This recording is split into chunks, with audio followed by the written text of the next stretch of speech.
Here we go.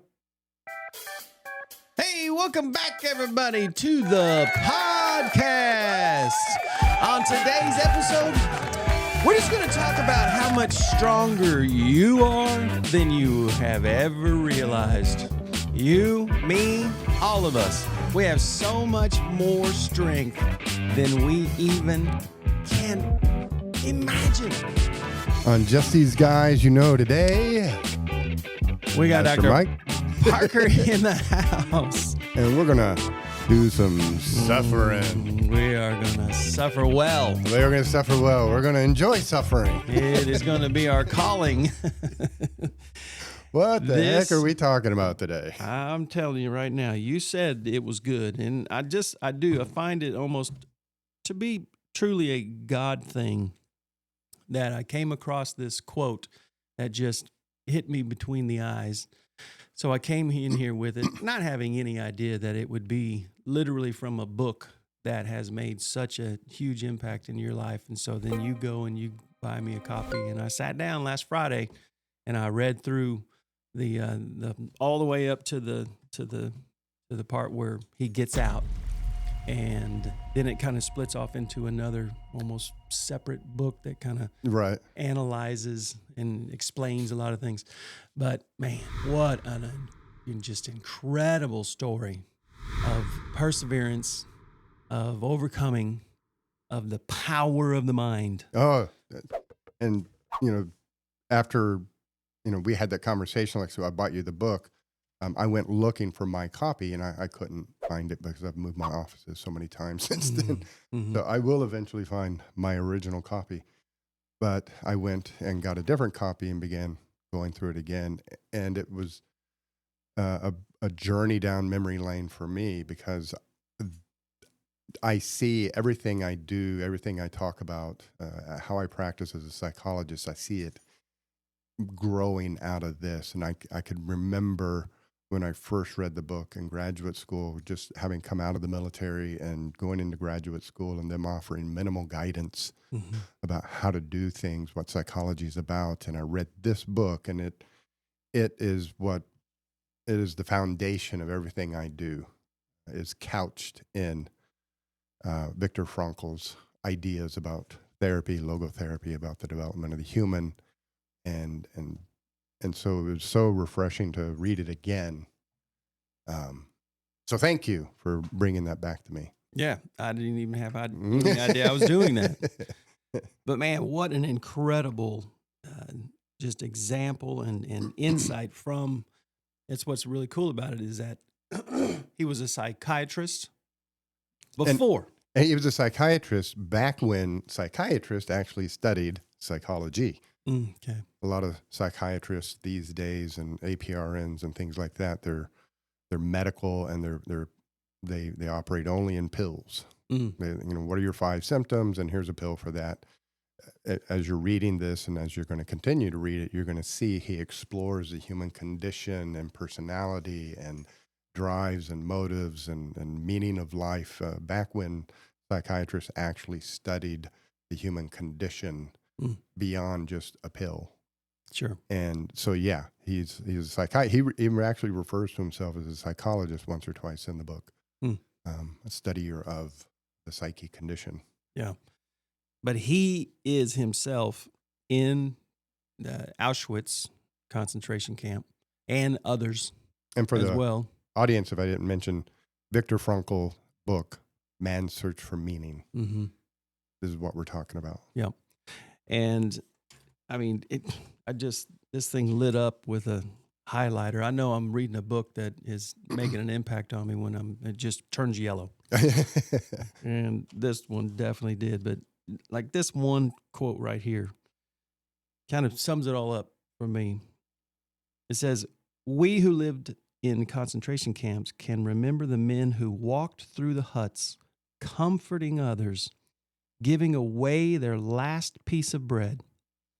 They may have been few in number, but they offer sufficient proof that everything can be taken from a man but one thing, the last of the human freedoms, to choose one's attitude in any given set of circumstances, to choose one's own way.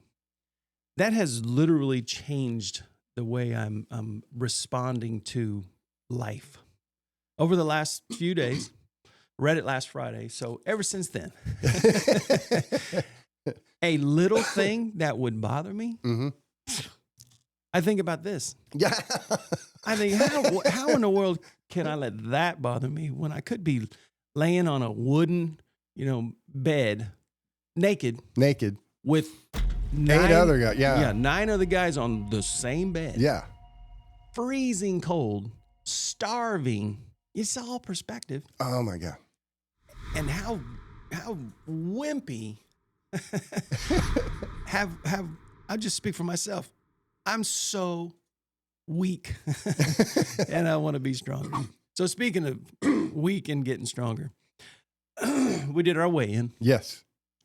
And I think of Paula Abdul, 1 step forward and 2 steps back. We come together because opposites attract.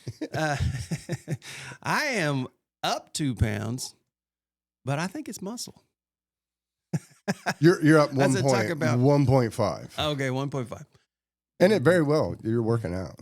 Well, here's the thing. I'm not trying to use that as an excuse, but yesterday I go from downstairs to upstairs, and Dawn is back in the bedroom, and she, as soon as I get upstairs, she goes, "Mike?" And I said, "Yeah." And she said, "I didn't know if that was you. I haven't heard you bound up the stairs like that in years.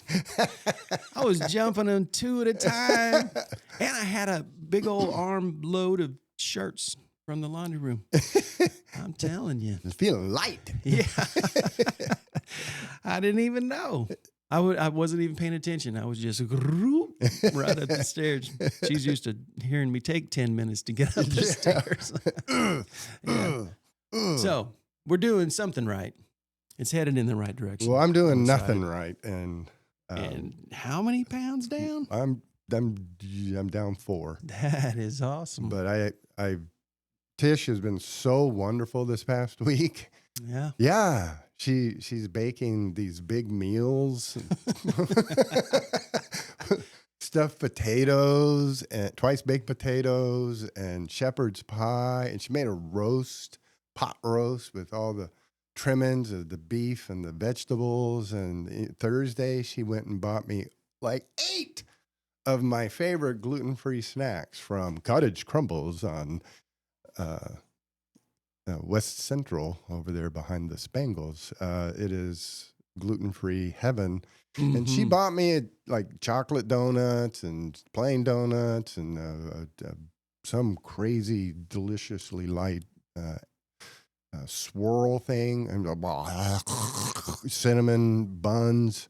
So she was standing there when we made this deal. Yeah.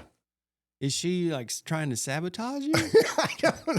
Maybe it's reverse psychology. Maybe the more of this I eat, the more my body burns harder. Well, something is working against itself. But just continue with that plan. This past week, I have been loading up on Eating down. So, that is. I don't know how this is happening. Well, whatever you have figured out, you need to share that with a whole lot of people. So anyway, this whole idea. Oh, there's another quote. And that's what I tell people when you read this book is be prepared, because you're going to read one sentence and then you're going to hold the book. You're going to set the book down and just sit there and think for half an hour. Yeah. One sentence. I mean, yep. He just drops bombs after bomb after bomb. And that last one you just read was, we choose. We choose our attitude. We will choose how we will experience something. And the proof is in these men who, in the middle of a Nazi concentration camp, which was literally the closest thing you can get to hell. Yep. Day in and day out, your friends are disappearing each day and going up in smoke. You're watching them burn up every day as you're getting beat and starved and living in these lice-infected quarters. Every night they had to sit down and pick the lice off of each other. And if they didn't, then they're just even more miserable. Yeah. And he walks through and gives away his last piece of bread, smiling, comforting other people. Mm. And it'll just random, because he's not even thinking about this. This is where he's at with his ability to choose that attitude, is because you're reading this. Tell me I'm wrong, but it'll just pop up with, and I turned and enjoyed this beautiful sunset. Yeah. Yeah. This is the most gorgeous. Once they take everything from you, Yeah.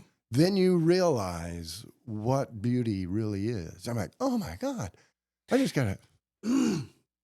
On one part, he talks about how, and after they had been released, after they'd been freed, a lady was showing him a picture that she was expecting him to describe the pain and the suffering and everything that they were going through. But he was looking at it going, oh, this was a great day. This was the day where we actually got to rest. Yeah. And because we weren't feeling well, they let us stay in and we could rest from a day's work. And it was wonderful. That was his perspective. Yes. Was, oh, no, this was a great day. Yeah. There's great days in the concentration camp.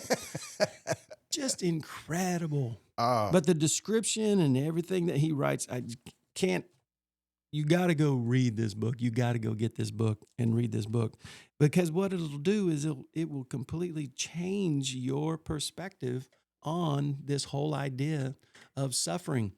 You almost want to wake up in the morning and just say, God, just help me to suffer well. Because there's going to be something today that irritates me. There's going to be something today that is worthy of suffering, and what I thought was suffering before, it's nothing. What used to cause me to be irritated or upset or whatever, that's nothing. But he says this, and this is off page 73, he says, when a man finds that it is his destiny to suffer, he will have to accept his suffering as his task, his single and unique task. He will have to acknowledge the fact that even in suffering, he is unique and alone in the universe. No one can relieve him of his suffering or suffer in his place. So our suffering, each one of us individually, has a purpose. It's leading us somewhere. Goes on to say his unique opportunity lies in the way in which he bears his burden. Opportunity. An opportunity. And this is a very powerful 2 pages there, where he opens it up with what is the meaning of life, and he walks through this discussion on the meaning of life. And if we accept that life involves a death, and if there's we're chasing happiness, well, life, if it contains happiness, then life also contains suffering. So to truly understand the meaning of life in its bigger sense, then you must accept that part of life is suffering. And to actually experience life, you have to experience both happiness and suffering. And we run from suffering. We do everything in the world we can to avoid suffering. We try to pray it away. And we suffer trying not to suffer. Sure. And that's, speaking of post-traumatic stress is our attempt to avoid the negative memory. And so we are stressing ourselves out. We are suffering, trying to not suffer. And his point is there's an opportunity in this suffering to grow. More so than ever, really. And then he goes on to quote a German poet who essentially says that suffering is a necessary part of life. And he talks about suffering as any other person would talk about completing a job. And Dostoevsky, that quote, is that what you're talking about? Well, there's another one in there, but he says, life is suffering, something like that, and therefore so much suffering to get to. Yeah. Here we go. If we accept it as a task and, okay, I got to clean this house. Okay, we got so much to clean up in this house. Well, if we accept that suffering is a task, okay, we got a lot of suffering to get to. But it is a natural part of life. We create our problems, our chagrin. We create more drama and suffering in our life trying to not suffer. Whereas if we accept suffering as a part of life, then there is an opportunity in the suffering to grow and to understand and to truly experience the fullness of life. He's able to experience the beauty of a sunset in a Nazi concentration camp because he's accepted and experienced the suffering of being in a Nazi concentration camp. Mm. And it's just mind-blowing. Yeah, you think about how beautiful it was all around them in those Swiss Alps. Mm. And is that right? And the fact that they were in a concentration camp and looking at that and imagining their freedom and imagining, God was going to, today was the day. Today may very well be. And that's a big part of this as well. It was always having that thing to live for. That ability to suffer well came from having that future. As soon as you lost any hope in having a purpose and a future, then life was. Yeah. And that's, finding purpose, and that's, logotherapy. Logo has to do with meaning. Mm-hmm. And so he goes on to develop, he was developing as he went into the camp, and his theory of logotherapy, which, there was Freud with psychoanalysis and Jung and Adlerian psychology. These were the three big at the time going into the 40s. And he was developing not a counter theory, but is pretty much a counter theory where a lot of these others were focused on innate physical drives. And Freud's centered around the drive of sex and recreation and procreation and pleasure. Mm-hmm. Well, he went kind of the opposite direction with it and said, no, it's more than that, and so life is about meaning. Our personality, our drive is to have a meaning in life. And so he's developing logotherapy before the concentration camps. And as he goes in, he's clinging to his manual that he's been writing, this manuscript that's almost complete, as he walks into the concentration camp, and they take it from him and burn it up. Mm-hmm. And his entire, I don't know how long he worked on it, past 10 years, his entire mental baby, his creation, is destroyed right in front of his eyes. And so he kind of self-analysis as he's going through this camp is what drove me to get through this camp was being able to get back to the creation of logotherapy. And so he would find little opportunities to take little scraps of paper and in shorthand write notes on the scraps of paper of his ideas about logotherapy. And his purpose in life was to get through this camp so he could then publish his manuscript. And that's what drove him and kept him alive. He had a purpose, a meaning, a goal. Mm-hmm. Yeah, and also at the time to get back to his wife, even though he suspected she may have already been, murdered in one of these camps. Yeah, that whole section was just mind-blowing as well, where he's dreaming of her and he's talking to her and he's entertaining the idea that she may even be dead, but that dream is just as real whether she was alive or dead, and that was just as satisfying as if she was alive or dead. The mind, the power of the mind. Mm-hmm. And he so eloquently lays it out. Yeah. So if you find yourself kind of feeling like life is kicking you while you're down, you're going maybe through divorce, or you're going through even, a diagnosis of some sort, maybe job loss, whatever it is, whatever the suffering looks like. This is a great resource to be able to just grab a hold of, read through it, and I really think it will give you a fresh perspective on that. The reality is that this obstacle can absolutely be an opportunity. Mm-hmm. That this can be the very thing that's going to be a catalyst for you to grow to a whole nother level of who you want to be. and who you can be, for sure. Yeah, and this is a book that, one, it's a short read. If you just plow through it, it'd take you like 3 hours. Mm-hmm. But it's a book that if you read one paragraph, you're going to want to stop, set it down, and you will have something to think about the rest of the day. Yeah. And each and every one of these paragraphs in here, they're all, you can attest to it now, life-altering. Yep. One paragraph, you just randomly pull one paragraph out of this book, and your life will change. Yeah.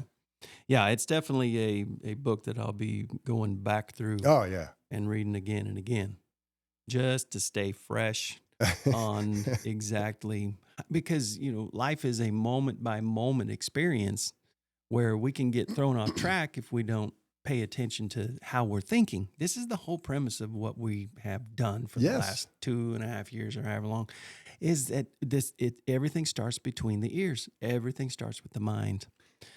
And that's what I love, and I'm throwing this in before we hang up. Mm-hmm. When he talked about the meaning of life is not that, we always talk about the meaning of life as there is some activity we need to do to create something out there, some wonderful grand thing out there. Mm-hmm. And he flips it and says the meaning of life essentially is life is constantly presenting you with tasks and opportunities, and you are a unique person from me, and your situations are all unique from me. So meaning of life is individual to each person, that the choices you make in a situation that life has presented to you, mm-hmm. And so it is literally, life is moment by moment, and you find the meaning of life by living in this moment, not 6 moments from now or 6 moments in the past. This moment standing in front of you right now, you're being presented with a challenge, and how you handle that. Yeah, that's what Pastor Terry talked about last Sunday.